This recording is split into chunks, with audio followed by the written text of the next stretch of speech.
सत श्री अकाल जी सारिਆਂ ਨੂੰ। एक बड़े ही गंभीर ते संजीदगी भरे मुद्दे उत्ते कुछ कुछ गल्लां आपां अज करनियां ने।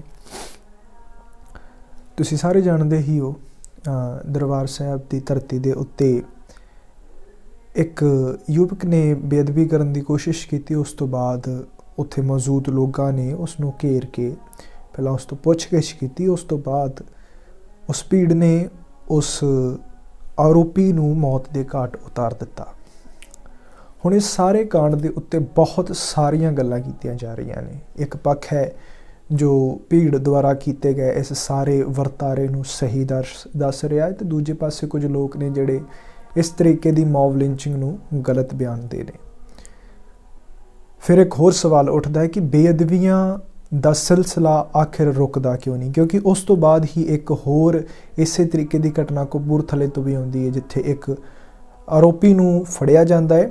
ये कहा जाता है कि ये भी बेअदबी करन दी कोशिश कर रहा सी ते उहनूं भी भीड़ द्वारा मार दिता जाता है।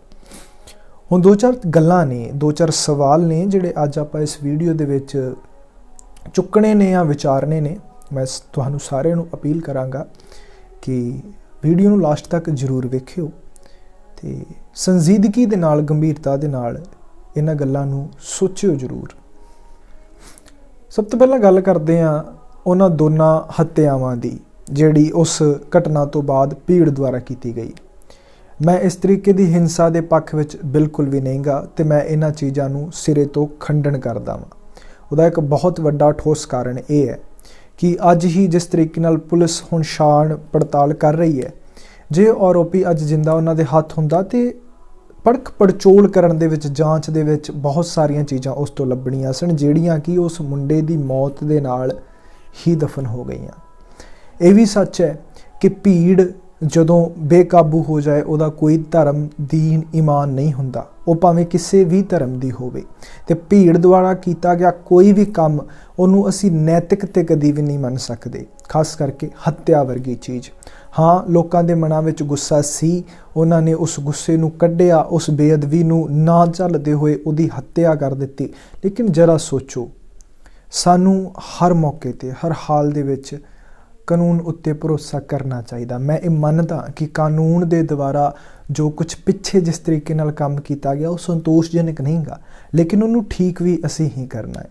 जे उस युवक नूं असी पुलिस के हवाले किया हुंदा, उस तो बाद उतो पुछगिछ हुंदी ते इस चीज़ नूं बहुत छेती ते सटीक तरीके नाल पढ़िया जा सकदा सी कि उहदियां जड़ां कित्थे ने, वो कित्थों प्रेरित होके इत्थे आ रहा, उहदे पिछे मोटिवेशन की है। ये सारियां चीज़ां तमाम चीज़ां सन जो सामने आ सकदियां सन, पर उस हत्या दे नाल ही उन्हां सारियां जानकारियां दी भी हत्या हो गई। लेकिन भीड़ तो असी उम्मीद नहीं कर सकते कि वो समझदारी वरते।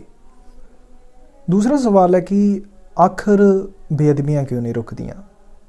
ये फैक्ट है कि हर बंदा अपनी धर्म नूं लैके, अपनी पहचान नूं लैके, अपनी भाषा नूं लैके, अपने खेतर नूं लैके किते ना किते प्यार रखदा है, होना भी चाहिदा है। लेकिन असी जिस सिस्टम विच रहने आ, असी जिस भारत देश विच रहने आ, उत्थे बहुत डाइवर्सिटी है। एक शहर दे विच सारे धर्मां दे लोग ने, जबकि वो साडी एकता होनी चाहिदी है। पर इस गल दे विच कोई दो राय नहीं कि साडे देश दे पॉलिटिशियंस ने उस एकता नूं तोड़ के धर्मां विच वंड के उस तो बाद फिर उन्हां दे राहीं अपनी सत्ता तक पहुँचण दा रस्ता तैयार कीता है। धर्म के नाँ ते साडे देश विच वोटां पैंदियां आईयां ने, धर्म के नाँ ते साडा देश वंडिया भी गया, धर्म के नाँ ते साडे देश अंदर कतलेआम भी हुई, धर्म के नाँ ते दंगे भी हुए। लोकां दीयां धार्मिक भावनावां नूं ठेस पहुँचा के फिर उन्हां नूं कैश किवें कीता जाना है, ये साडे पोलीटिकल लोग बहुत चंगी तरीके नाल जाणदे ने। ते पहली निगाह विच अगर मैं इस घटना नूं देखदा तो मैनूं ऐ लगदा है कि ये भी पोलीटिकली मोटिवेटेड घटना है। इसदी जांच होनी चाहिए है, जांच होवेगी, क्योंकि जदों बेअदबी हुंदी है उदों एक वर्ग, एक हजूम इकट्ठा हुंदा है। वो हजूम भावनावां नाल भरिया हुंदा है। उन्हां दीयां भावनावां नूं किसी एक पक्ष दे विच तोड़ देना बहुत सौखा हो जाता है। आम बंदा साइकोलॉजी नहीं समझदा, पर वो जो लोग जो सत्ता दे विच काबज ने तुहाडी साइकोलॉजी चंगी तरह जानते हैं। उन्होंने पता है कि लोगों को किमें कंट्रोल करना है। ਤੇ ਧਰਮ ਇੱਕ ਚਾਬੁਕ ਹੈ ਜਿਹਦੇ ਨਾਲ ਉਹ ਲੋਕਾਂ ਨੂੰ ਕੰਟਰੋਲ ਕਰਦੇ ਨੇ। ਜਰਾ ਆਬਜ਼ਰਵ ਕਰਕੇ ਵੇਖੋ ਆਪਣੇ ਚਾਰ ਚੁਫੇਰੇ। ਹੁਣ ਆਉਣ ਵਾਲੇ ਚੁਣਾਵਾਂ ਵਿੱਚ ਤੁਸੀਂ ਵੇਖਿਓ ਪੰਜਾਬ ਦਾ ਸਭ ਤੋਂ ਵੱਡਾ ਮੁੱਦਾ ਚੋਣਾਂ ਦਾ ਬੇਅਦਬੀ ਹੋਏਗਾ, ਤੇ ਉਸ ਬੇਅਦਬੀ ਦੇ ਮੁੱਦੇ ਦੇ ਉੱਤੇ ਜਿਹੜਾ ਸਭ ਤੋਂ ਅਗਾਂਹ ਵੱਧ ਕੇ ਦਾਅਵਾ ਕਰੇਗਾ ਕਿ ਮੈਂ ਹੱਲ ਕਰ ਸਕਦਾ, ਉਹੀ ਸੱਤਾ ਵਿੱਚ ਆਏਗਾ। ਇੱਥੋਂ ਤੁਸੀਂ ਇਸ ਸਾਰੇ ਖੇਡ ਨੂੰ ਬੜੀ ਆਸਾਨੀ ਦੇ ਨਾਲ ਸਮਝ ਸਕਦੇ ਹੋ। ਦੂਸਰਾ ਇੱਕ ਕਾਰਨ ਬੇਅਦਬੀਆਂ ਦਾ ਇਹ ਵੀ ਹੈ ਕਿ ਅੱਜ ਦੇ ਸਮੇਂ ਵਿੱਚ ਨਫ਼ਰਤ ਦਾ ਪ੍ਰਚਾਰ ਜ਼ਿਆਦਾ ਹੈ, ਪ੍ਰੇਮ ਸਦਭਾਵਨਾ ਦਾ, ਅਮਨ ਸ਼ਾਂਤੀ ਦਾ, ਪੀਸ ਦਾ ਪ੍ਰਚਾਰ ਬਹੁਤ ਘੱਟ ਹੈ।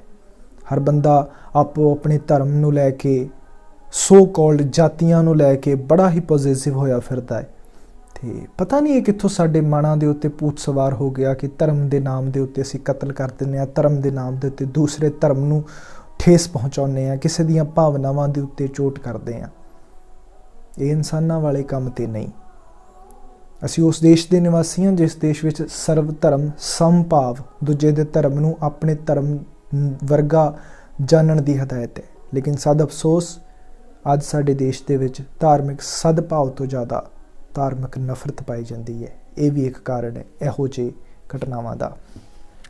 ਤੀਸਰੀ ਚੀਜ਼ ਜਿਹੜੀ ਮੈਂ ਆਬਜ਼ਰਵ ਕਰ ਰਿਹਾ ਸੋਸ਼ਲ ਮੀਡੀਆ ਦੇ ਉੱਤੇ ਇਸ ਘਟਨਾ ਤੋਂ ਬਾਅਦ, ਜੋ ਵੀ ਹੋਈ ਘਟਨਾ ਬਹੁਤ ਮਾੜੀ ਸੀ। ਬੇਅਦਬੀ ਦੀ ਘਟਨਾ ਬਹੁਤ ਜ਼ਿਆਦਾ ਮਾੜੀ ਸੀ। ਉਸ ਬੰਦੇ ਨੇ ਜਦੋਂ ਤਲਵਾਰ ਚੁੱਕੀ, ਉਹ ਤਲਵਾਰ ਚੁੱਕ ਕੇ ਕੁਝ ਵੀ ਕਰ ਸਕਦਾ ਸੀ। ਕਿੰਨਿਆਂ ਮਾਸੂਮ ਸ਼ਰਧਾਲੂਆਂ ਦੀ ਜਾਨ ਜਾ ਸਕਦੀ ਸੀ। ਬੇਅਦਬੀ ਹੋ ਸਕਦੀ ਸੀ, ਭਾਵਨਾਵਾਂ ਬਹੁਤ ਵੱਡੇ ਪੱਧਰ ਉੱਤੇ ਭੜਕ ਸਕਦੀਆਂ ਸਨ। ਲੇਕਿਨ ਉਸ ਯੁਵਕ ਦੀ ਘਟਨਾ ਹੋਈ। ਉਸ ਤੋਂ ਬਾਅਦ ਇੱਕ ਵਰਗ ਐਸਾ ਹੈ ਜਿਹੜਾ ਇਸ ਘਟਨਾ ਨੂੰ ਲੈ ਕੇ ਪਤਾ ਨਹੀਂ ਕਿਉਂ ਸਿੱਖੀਜ਼ਮ ਦੇ ਉੱਤੇ ਨਿਸ਼ਾਨਾ ਸਾਧ ਰਿਹਾ ਹੈ। ਮੈਂ ਇੱਕ ਉਹ ਇਨਸਾਨ ਹਾਂ ਜਿਹੜਾ ਹਰੇਕ ਧਰਮ ਦੀ ਆਲੋਚਨਾ, ਹਰੇਕ ਧਰਮ ਦੀ ਵਡਿਆਈ ਕਰਨਾ ਜਾਣਦਾ ਹਾਂ। ਬਹੁਤ ਸਾਰੇ ਸੁਧਾਰਾਂ ਦੀ ਲੋੜ ਬੇਸ਼ੱਕ ਸਿੱਖੀਜ਼ਮ ਵਿੱਚ ਹੈਗੀ, ਪਰ ਲੇਕਿਨ ਇੱਕ ਵਰਗ ਸੋਸ਼ਲ ਮੀਡੀਆ ਦੇ ਉੱਤੇ ਇਸ ਘਟਨਾ ਨੂੰ ਲੈ ਕੇ ਸਿੱਖੀਜ਼ਮ ਦੇ ਖਿਲਾਫ ਹੇਟ ਫੈਲਾ ਰਿਹਾ ਹੈ। ਮੈਨੂੰ ਲੱਗਦਾ ਇਹ ਚੀਜ਼ਾਂ ਬੰਦ ਹੋਣੀਆਂ ਚਾਹੀਦੀਆਂ ਨੇ, ਕਿਉਂਕਿ ਤੁਸੀਂ ਇੱਕ ਧਰਮ ਨੂੰ ਕਿਸੇ ਇੱਕ ਪੁਆਇੰਟ ਆਫ ਵਿਊ ਤੋਂ ਨਹੀਂ ਵੇਖ ਸਕਦੇ, ਇੱਕ ਘਟਨਾ ਦੇ ਉੱਤੇ ਨਹੀਂ ਉਹਨੂੰ ਜਸਟੀਫਾਈ ਕਰ ਸਕਦੇ। ਮੈਨੂੰ ਲੱਗਦਾ ਹੈ ਕਿ ਇੱਕ ਸਭ ਤੋਂ ਜ਼ਿਆਦਾ ਅਮਨ ਪਸੰਦ ਕੌਮ ਸਿੱਖ ਕੌਮ ਹੈਗੀ ਹੈ। ਹਾਂ, ਸਾਡੀ ਕੌਮ ਵਿੱਚ ਕੁਝ ਲੋਕ ਪੋਜ਼ੈਸਿਵ ਵੀ ਹੈਗੇ ਨੇ। ਅਜਿਹੀਆਂ ਘਟਨਾਵਾਂ ਸੱਚਮੁੱਚ ਸਾਡੇ ਲਈ ਚਿੰਤਾ ਦਾ ਵਿਸ਼ਾ ਨੇ। ਵੱਧਦੀ ਹੋਈ ਕੱਟੜਵਾਦ ਸਾਡੀ ਕੌਮ ਦੇ ਲਈ ਮਾੜਾ ਹੈ, ਲੇਕਿਨ ਇੱਕ ਅਜਿਹੀ ਘਟਨਾ ਕਰਕੇ ਪੂਰੀ ਕੌਮ ਨੂੰ ਭੰਡਣਾ, ਪੂਰੀ ਕੌਮ ਨੂੰ ਗਲਤ ਸਾਬਿਤ ਕਰਨਾ ਕਿੱਥੋਂ ਤੱਕ ਜਾਇਜ਼ ਹੈ? ਉਸ ਕੌਮ ਨੂੰ ਜਿਹੜੀ ਸੇਵਾ ਦੇ ਵਿੱਚ ਸਭ ਤੋਂ ਅੱਗੇ, ਮਨੁੱਖਤਾ ਦੇ ਵਿੱਚ ਸਭ ਤੋਂ ਅੱਗੇ ਹਮੇਸ਼ਾ ਰਹੀ ਹੈ। ਇਹ ਕੁਝ ਗੱਲਾਂ ਸਨ ਜੋ ਆਪ ਜੀ ਨਾਲ ਸਾਂਝੀਆਂ ਕਰਨੀਆਂ ਸਨ। ਸਭ ਤੋਂ ਜ਼ਰੂਰੀ ਚੀਜ਼ ਮੈਂ ਇਹੀ ਆਪ ਸਾਰਿਆਂ ਨੂੰ ਹੱਥ ਜੋੜ ਕੇ ਬੇਨਤੀ ਕਰਨਾ ਚਾਹਾਂਗਾ, ਇਹੋ ਜਿਹੇ ਮੌਕੇ ਦੇ ਉੱਤੇ ਕਦੀ ਵੀ ਅਗਰ ਤੁਸੀਂ ਇਹੋ ਜਿਹੇ ਮੌਕੇ ਵਿੱਚ ਫਸੋ, ਬੇਸ਼ੱਕ ਤੁਸੀਂ ਭੀੜ ਦਾ ਹਿੱਸਾ ਹੋਵੋ, ਪਰ ਕੋਸ਼ਿਸ਼ ਕਰੋ ਕਿ ਉਸ ਭੀੜ ਨੂੰ ਨਿਯੰਤਰਿਤ ਕੀਤਾ ਜਾਏ। ਕੋਈ ਵੀ ਕਦਮ ਚੁੱਕਣ ਤੋਂ ਪਹਿਲਾਂ 100 ਵਾਰ ਸੋਚਣਾ ਚਾਹੀਦਾ ਹੈ। ਜਰਾ ਸੋਚੋ, ਅਗਰ ਉਹ ਇਨਸਾਨ ਅੱਜ ਸਾਡੇ ਹੱਥੀਂ ਹੁੰਦਾ, ਅਸੀਂ ਉਸ ਸਾਰੀ ਇਨਵੈਸਟੀਗੇਸ਼ਨ ਵਿੱਚ ਇਨਵੋਲਵ ਹੁੰਦੇ ਤੇ ਉਹਦੇ ਆਕਾ ਤੱਕ, ਉਹਦੇ ਸਰਗਨਾ ਤੱਕ ਪਹੁੰਚਿਆ ਜਾ ਸਕਦਾ ਸੀ, ਲੇਕਿਨ ਨਹੀਂ ਪਹੁੰਚਿਆ ਗਿਆ।